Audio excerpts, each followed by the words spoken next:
Friends, সবাই কেমন আছেন? আশা করি ভালোই আছেন। আজকে আরেকটা নিরামিষ রেসিপি নিয়ে এসেছি, সেটা হচ্ছে এঁচোড়ের কোপ্তার ডালনা। যাই হোক, দেখতেই পাচ্ছেন এঁচোড়গুলোকে আমরা নুন হলুদ দিয়ে সেদ্ধ করে এরপর চালের গুঁড়ো, হলুদ, নুন দিয়ে ভালো করে বড়ার আকারে ভেজে নিয়েছি চটকে।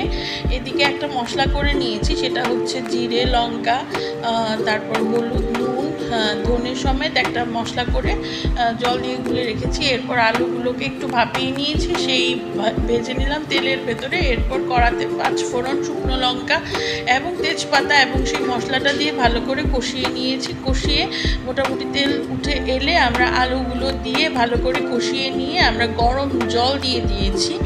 গরম জল যখন ফুটে আসবে তখন আমরা বড়াগুলো, মানে এঁচোড়ের যে কোপ্তাগুলো আমরা বানিয়েছিলাম ওইগুলো দিয়ে গরম মশলা গুঁড়ো এবং ঘি দিয়ে গরম গরম ভাতে পরিবেশন করুন এই এঁচোড়ের কোপ্তার ডালনা।